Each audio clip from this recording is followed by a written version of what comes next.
好，接下来我们要带观众朋友来持续关心的是中国大陆的四中全会刚刚落幕，等一下我们会就一些细节来做一个比较深入的分析哦。这一次的15规划是由习近平来亲自亲控的，等一下一起的来做关系。另外，他会如何在这个会议上面来亲自去主导接下来中美之间的贸易谈判？等一下我们都会一起的来做解读。好，赶快来看到这个四中全会才刚落幕，这是来自于新华社发布的，立刻就发布了，是中共中央关于制定国民经济社会发展第15个5年规划的建议全文就已经出炉了。15个部分3个板块，今天要来看到的部分就是这当中最关键的文件，是由习近平主席亲自操刀的。10月28号，习近平现身，也说明了整个起草的过程，他也亲口证实，确实接下来会由他本人来特别做负责人。那其他的人包括了副组长有李强、王沪宁跟蔡奇、丁薛祥等人，整个核心目前还是握在他的手上。台湾的这一位是国防院的助理研究员，他是齐乐意做了一个分析，他说为如期实现15规划，习近平将会持续掌权到2030，甚至呢持续掌权到2035年都不会假他人之手，实现社会主义的现代化。苑老师怎么看这个15计划来看，暗示习近平的治权稳固可以到至少2035年吗？那借由这个计划，我们也来看接下来他如何主导美中的贸易对决。我对这个问题特别有兴趣。我首先呢强调，什么叫14-5，什么叫15-5，就是5年计划，14次5年计划，15次5年计划。那么这个的话呢，到了2025年，就今年14-5就收官了完美收官了，基本上都达到了税额预求的目标。几个月前就已经到达了快到了90%，那现在情况成果不错。那15-5的话呢，这里面呢包含了几个重点我在这边简述一下，因为这个网络上的消息非常多。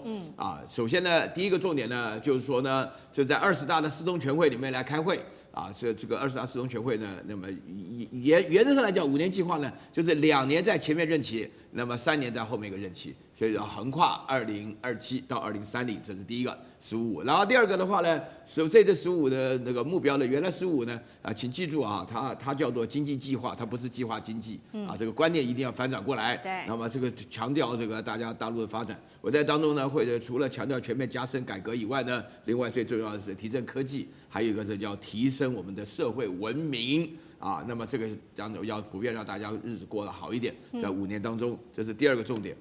第3个重点的话呢，大家仔细看的时候呢，就是在四中全会呢即将闭幕的时候呢，那个习主席呢跟这个所有的这个党外人士呢一起合开了个会，里面强调了大概7个目标吧，就是未来在15中要发展的科技，里面包含了核聚变然后这个量子科技然后这个脑机衔接里面有很多了，大家可以看里面的内容呢。最主要的，他是讲说，到了2030年不行要跨到2035年。对，换言之的话呢，这不是15-5了，连16-5都写进去了。所以14-5刚结束，15-5还没开始进行，那16-5呢都已经有计划了。为什么要这样子呢？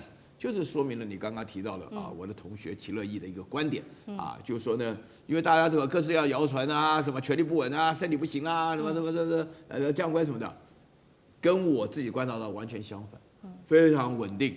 而且我说句良心话不晓得大家喜不喜欢听就大陆的绝大多数人都极其期待为什么呢？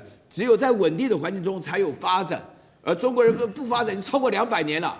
你今天是难得一次，我必须强调，今天天佑中华，我们所有讲的消息，讲到美国乱搞啦，讲到美国做这个事情然后美国的盟邦发挥不了作用通通都说明了4个字：天佑中华，机会来了。就这个情况。所以说呢，这个15计划里面的详细的内容，大家去看。但是呢，中国只要落实了15，再5年或是再10年，那就不可同日而语了。是，好，老师刚刚帮我们讲到非常细节有关于15规划。那这一次其实呢，当中也特别列出了未来在科技产业上面会做一个比较高度的发展，它也列出了总共是7大战略性的新领域。今天我们就这个细节会做一个比较细部的分析这包括了量子科技、生物制造，还有氢能和核聚变等等，还有6G 通信。等一下都会请我们来宾来帮我们做解读。那2035年他们也已经规划了，是说接下来让中国的经济、科技、国防、综合国力、国际影响力要全面的做提升。那另外他们也提到了，人均国内生产总值要达到中等发达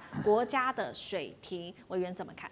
对，大家在关切这这个20大四中全会的时候啊，其实除了关注“15+5”的计划之外，当然大家很关注的就是刚才苑老师所提到的习近平的位置究竟稳不稳。我觉得这再一次的反映了西方媒体的无聊无知啊的这种愚蠢的行为了。他们总觉得好像用诅咒就可以把人家诅咒死。我不止一次在这个节目讲过，如果这个诅咒是有效的，金正恩已经死了800遍了。这个诅咒如果是有效的，习近平已经中风10几次了。但是讲的活灵活现的。所以呢，国内外所有的人在看这个四中全会的时候，大家都现在看说习近平有没有出来啊？这一次习近平稳不稳得住？他是不是要交班了？甚至连交班的人都可以传得出来，我真的傻眼了。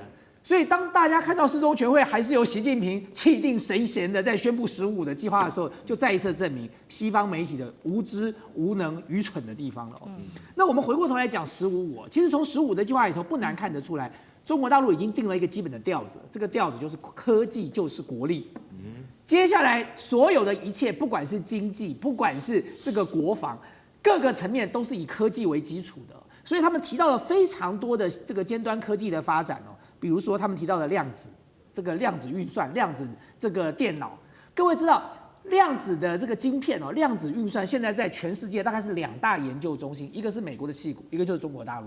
那美国这个走得最快的就是 Google， 所以 Google 最近才宣布了一个他们的量子晶片，叫做 Willow 这个芯片出来了哦。这个运算的速度有多快呢？我告诉大家，这个运算速度比现在的超级电脑快13000倍，也就是现在地球上的超级电脑哦，它要花150年才能算完的东西。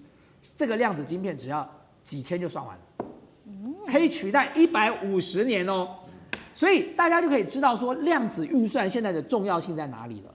那么因此，中国大陆事实上，据我得到的一些讯息，中国大陆自己在量子运算上、量子电脑上已经有突破了，只是他们很保守，他们并没有把它讲出来。甚至有人预测说，这个现在的这个中国大陆，包含俄罗斯很多骇客之所以能够快速的骇进去，然后把比特币拿走，是因为他们已经用量子电脑来做解码了嘛。所以各位知道，一旦你量子运算成型之后，接下来的是什么？就是量子晶片。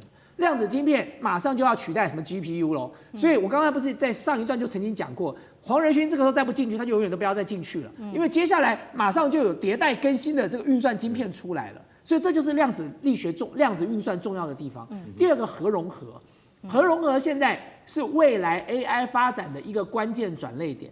美国的5大科技巨头现在都在拥抱核电，要么就去买核电厂，包含连那个三里岛曾经出过事的核电厂，他们把它买下来重建了。然后呢，要么就投入核融合，像 OpenAI 在做的就是小型核融合。谁能够突破核融合的关键技术，谁就能够像太阳一样源源不绝的制造能量出来了。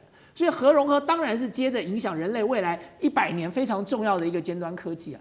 那么中国大陆自己的电力这个供给已经其实相当足够了，多到已经都可以出口了，可以外销了，可以卖到其他的国家了。但他们仍然全面的在投入核融合的原因是什么？就是因为他们非常清楚的了解 AI 的迅速发展，接下来所需要的电远远超过我们的想象。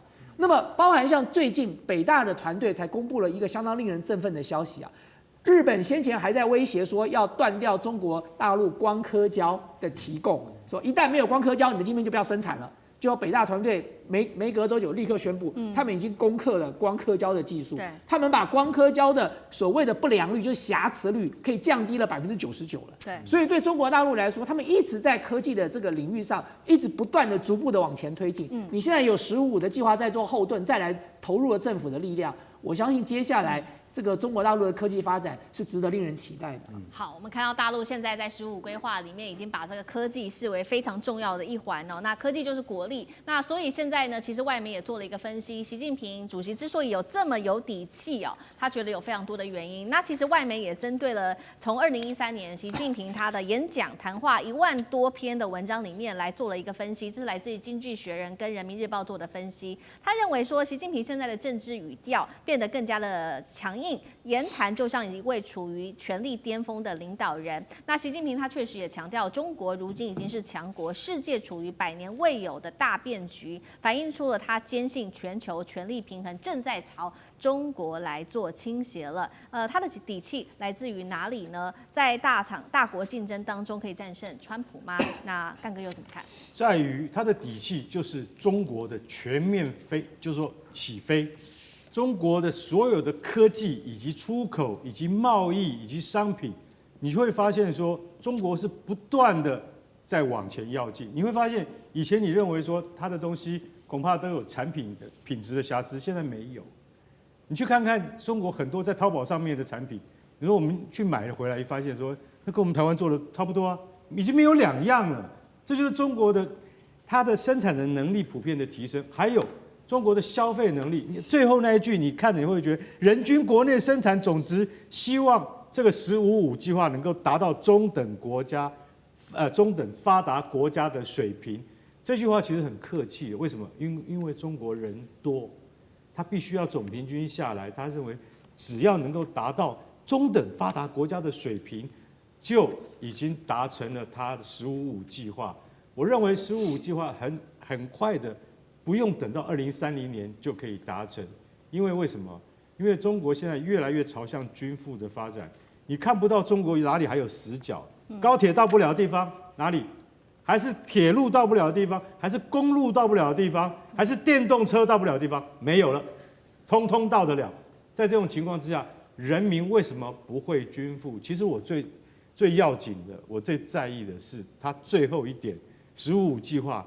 长达这个2万多字，对不对？对。他最后有提到，对于两岸关系，我点特别看了这一段，你知道，他完全没有提到对于台独的制裁，这跟以前的口气完全不一样。